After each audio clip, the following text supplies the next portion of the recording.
Muy buenas, soy Ed y en este vídeo vamos a seguir el mismo formato que en el vídeo que hice con Joan Contreras. En este caso, el debate es teísmo contra deísmo. Os dejo con Carlos y sus 5 minutos de desarrollo. Desde un pequeño rincón de Argentina los saluda este particular usuario del internet, que esta vez tengo la gratitud de colaborar con el canal Existe Dios, enfrentando nuestras ideologías, deísmo versus teísmo. Espero que los disfruten.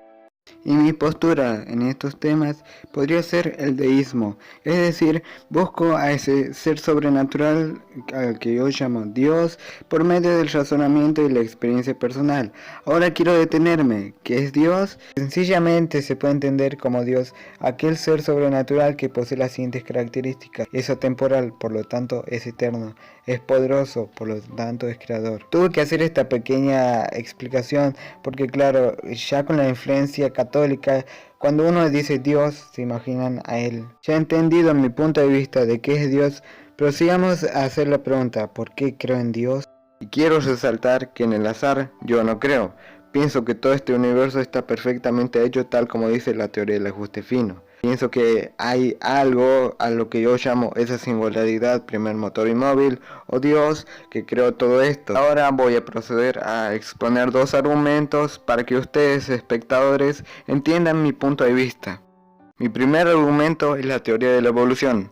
Para esto voy a citar al naturalista y agnóstico Charles Darwin en su autobiografía de la página 92 a 93. Otra fuente de convicción es la existencia de Dios, relacionada con la razón y no con los sentimientos, y que mi impresión tiene mucho más peso, así se desprende de la dificultad extrema, o más bien de la imposibilidad de concebir este inmenso y maravilloso universo, incluyendo al hombre, con la capacidad de ver muy hacia atrás o muy hacia el futuro como el resultado de la casualidad o necesidad ciega.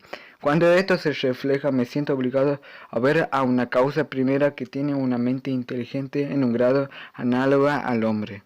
Yo comparto dicha idea, es decir, que para poder evolucionar se hace falta la intervención de una mano inteligente. Al decir eso no estoy diciendo literalmente que viene Dios y dice ¡pum! Mamut. Ahora voy a proceder a explicarme porque seguramente muchos no me habrán entendido. Dios puede dar la capacidad a una sola especie de mutarse y derivar en muchas más, dependiendo de las necesidades de dicho animal y del ambiente que lo rodea. Y volvemos al mismo caso del estegodón. Ya que el planeta está entrando en la etapa de glaciación, las necesidades del animal son distintas, y ahí interviene lo que se conoce como Dios, haciendo que el ADN gradualmente vaya cambiando, dándole ya sea más capa de grasa o mucho más pelaje para sobrevivir al nuevo frío que se enfrenta, dando así lugar a su sucesor, el mamut. Porque creería que un ateo cientificista diría algo así: el ADN se modifica a su propia voluntad y según las necesidades del animal.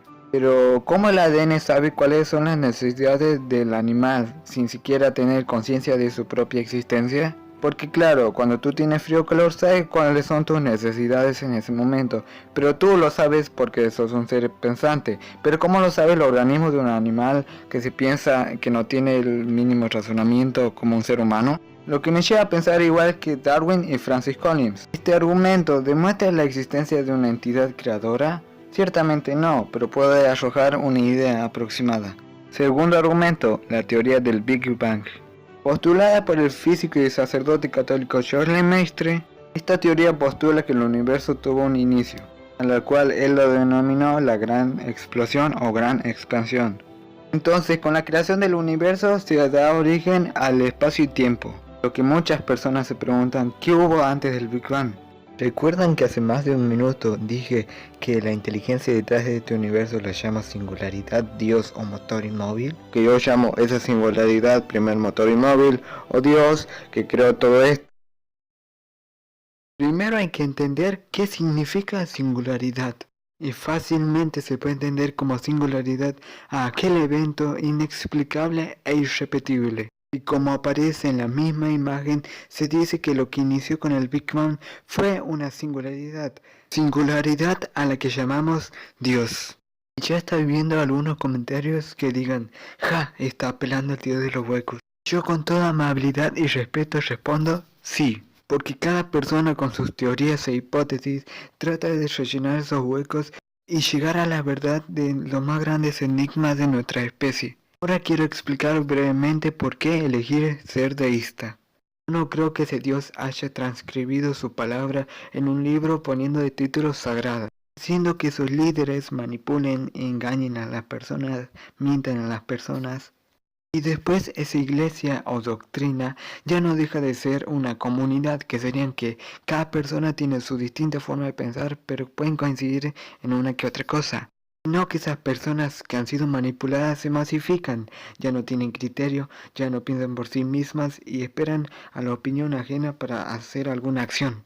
Esto lo vi tanto en el ámbito teísta, ateo y panteísta. Y lo que lamentablemente se convierten en esas personas que se han masificado son en fanáticos, buscando a un ser, un grupo o una cosa para culparlo de todos sus males.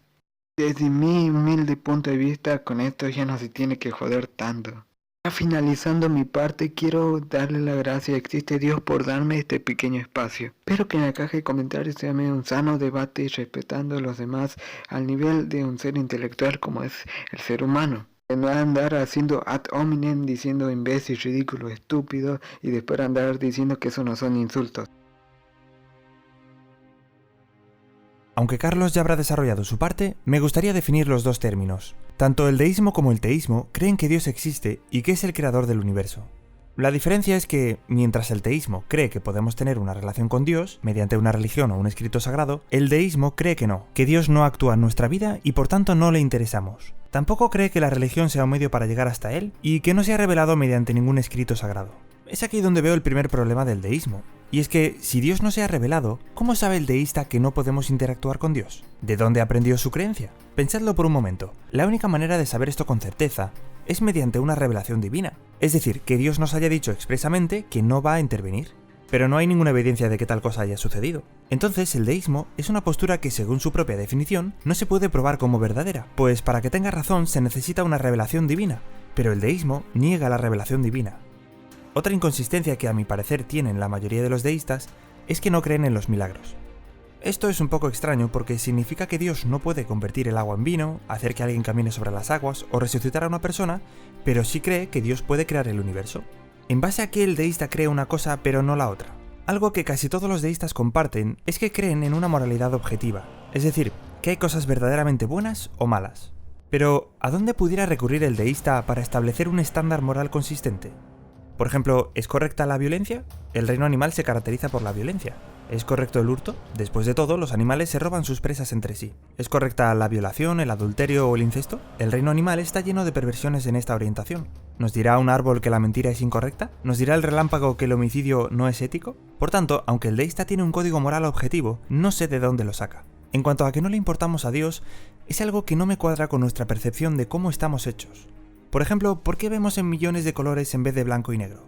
Hay animales que ven en blanco y negro, y no es algo que nos fuera a dificultar demasiado nuestra supervivencia. ¿Por qué saboreamos tantos gustos? Podríamos vivir como un gato doméstico, a base de pienso toda nuestra vida, un alimento que fuera nutritivo, pero siempre con el mismo olor, sabor y textura. Sin embargo, disfrutamos de infinidad de alimentos. Lo mismo sucede con los olores o con los sonidos. ¿Por qué disfrutamos con la música? ¿Por qué nos gusta ver una puesta de sol? ¿Por qué nos gusta el arte, la pintura, la escultura? Todas estas cosas no son necesarias para la vida. Por tanto, la forma en la que Dios nos ha creado no me parece de alguien que no se preocupe por nosotros. El siguiente argumento en contra del deísmo es el argumento histórico de la resurrección de Jesús, pero no lo voy a desarrollar ahora por falta de tiempo. Haré un vídeo exclusivamente de esto. Simplemente decir que, si la resurrección de Jesús es la mejor explicación a todos los hechos relacionados con el cristianismo primitivo, quedaría descartado el deísmo. Por último, la Biblia es una prueba de la revelación divina, de que Dios quiere que lo conozcamos y de que se preocupa por nosotros y, por tanto, que el deísmo es inconsistente. Y como quiero hacer una serie de vídeos hablando de esto, simplemente haré un breve resumen de por qué podemos llegar a la conclusión de que la Biblia es la revelación divina. El primer argumento son las profecías. La Biblia predice el futuro en cientos de ocasiones, con mucho detalle y con una efectividad del 100%. ¿Pueden los humanos ver el futuro? No. La explicación más probable a las profecías es que, como dice la propia Biblia, provenga de un ser que sí conoce el futuro, Dios. En segundo lugar tenemos la exactitud científica. La Biblia también habla de hechos científicos muy adelantados a su tiempo, como cosas de astronomía, medicina, biología, que se escribieron en ocasiones miles de años antes de que los científicos lo confirmaran. Por ejemplo, 2000 años antes de que se probara que la Tierra es esférica, ya lo decía la Biblia en el libro de Isaías. ¿Acaso eran sus escritores los mejores científicos del planeta y sabían cosas que nadie más sabía hasta siglos después? La mejor explicación es que el creador del universo le revelara este conocimiento. Un tercer argumento es la corroboración arqueológica. La Biblia habla de pueblos antiguos, de reyes, gobernadores, lugares, costumbres, historia en resumen, y se han encontrado muchos restos arqueológicos de civilizaciones antiguas. Lo curioso es que no hay ningún resto arqueológico que contradiga lo que dice la Biblia, siempre coincide con ella, así que se puede decir que es un libro históricamente 100% exacto. Esto de por sí no es una prueba de que venga de Dios, pero ¿de cuántos libros se puede decir que son 100% exactos a nivel histórico? Si sumamos esto a las anteriores pruebas, la hipótesis de que la Biblia viene de Dios gana más fuerza.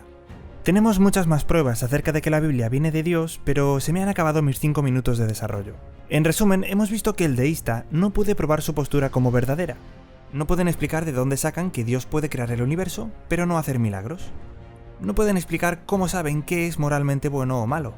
La postura deísta no cuadra con las observaciones de cómo estamos hechos para disfrutar de las cosas que no son necesarias para la vida. Tampoco cuadra ni con el argumento de la resurrección histórica de Jesús, ni con los múltiples argumentos a favor de que la Biblia es la revelación divina. Como conclusión, en mi opinión, el teísmo es la postura más lógica y mejor atestiguada.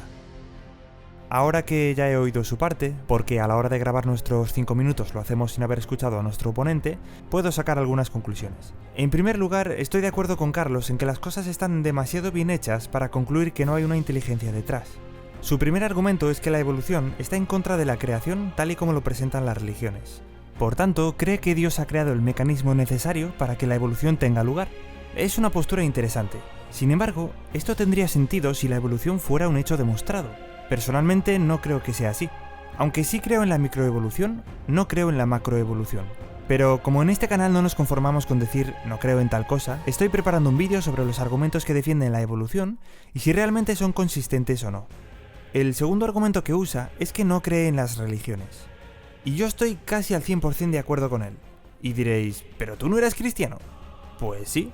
Pero sabiendo que hay decenas de miles de religiones diferentes, muchas de ellas dentro del cristianismo y todas con creencias distintas, solo puedo estar de acuerdo con lo que diga una sola religión.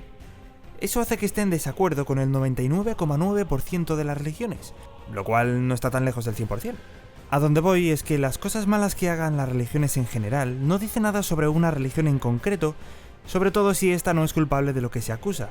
Así que no se puede meter a todas las religiones en el mismo saco, cosa que lamentablemente hace la mayoría de gente. Dicho esto, gracias a Carlos por su punto de vista. Os dejo un enlace en la descripción para que os paséis por su canal. Espero que este vídeo haya servido para que tengáis una idea más clara de los argumentos a favor y en contra, tanto del deísmo como del teísmo. Nos vemos en el siguiente vídeo.